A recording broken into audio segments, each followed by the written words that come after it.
So today I'm starting to work on my car. I'm going to be hopefully removing the old exhaust manifold so I can put the new one in, and then I can cut it and tack it in position so that I can get the turbo and everything lined up. Then I'm going to take it to a professional welder so we can TIG weld the flange on. But for today my main goal is just to remove this exhaust manifold, remove this air pump system which is of no use to me, and maybe remove the front bumper and weld some intercooler brackets in, but we'll just see how far we get. Okay, so just an update. I've managed to take out the old exhaust manifold, the 421 manifold, and I've removed the alternator. Now I'm just going to do a decompression test, which will probably be a video in itself, just to make sure the engine is in good working order before I put 200-300 pound worth of head gaskets and decompression plates on it, and before I fit a new timing belt kit. So before I go and stick all that stuff on there, it's not going to work just to do a decompression test. So here's the 421. I'll probably just stick that online. It's a Sportex manifold. I'm sure someone will want it. Probably going to get the turbo manifold and I'm going to mock it up in there, and then I'm going to tack the flange to the manifold just so that I can see it's all positioned right. And then, as I said earlier, I'm going to go to someone with a better welder than what I've got. Okay, so bit of a pig to get the bumper off. There was a screw in there, a bolt that had rusted. Someone had stuck it in the past, looks like, because they must have broken the original one. Anyway, I finally found the bolt, and then when I did get to it, I couldn't get it out, so I cut it out with my Dremel.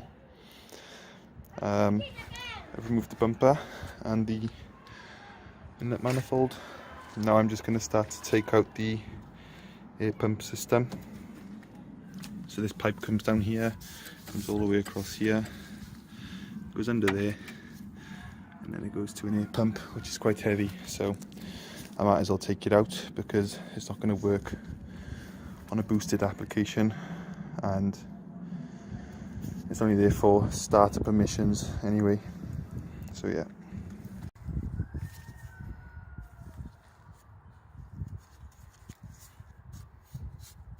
So I've taken out the air pump.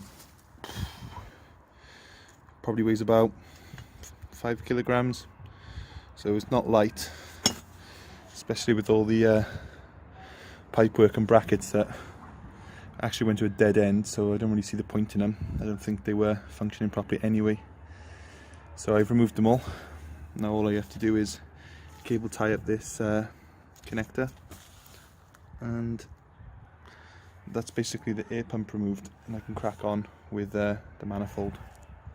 So I've cleaned this up by taking all the brackets and pipework out, and I have this here which was holding one of the pipes, but I'm going to use it now for this. This was in the fan. I don't really know what it does, but it was clipped in the fan, the original fan, before I put the slimline one in. So I've refit the relays that were in the fan circuit in the fuse box, so it looks like factory install. The only thing that doesn't look factory is this. So what I'm going to do is I'm going to modify this little bracket. It's going to go here, and I'm going to have it sat there so it looks factory. Anything look unusual there? No, it looks like factory. So I put this little bracket here, reused it. I don't even know what that thing is, but I'd rather it be in a bracket than flopping around.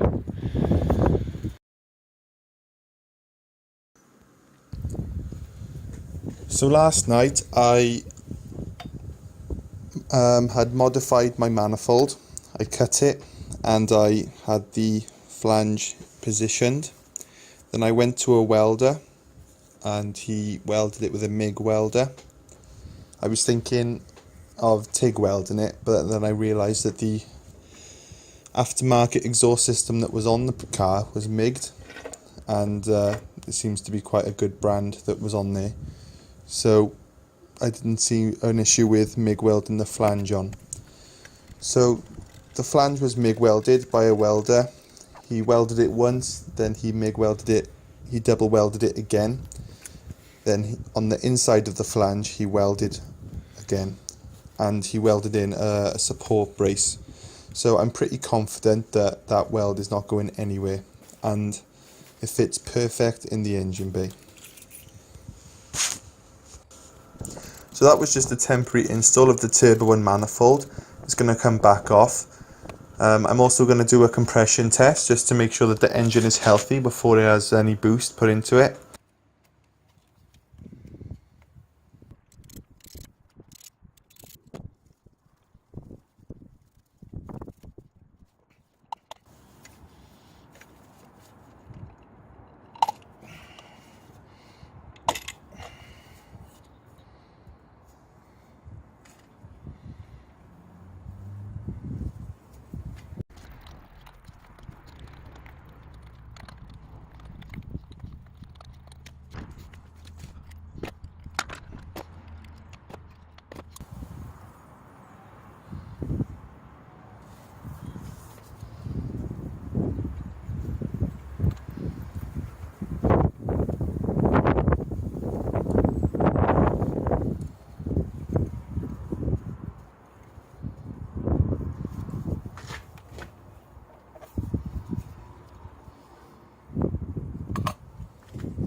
$205.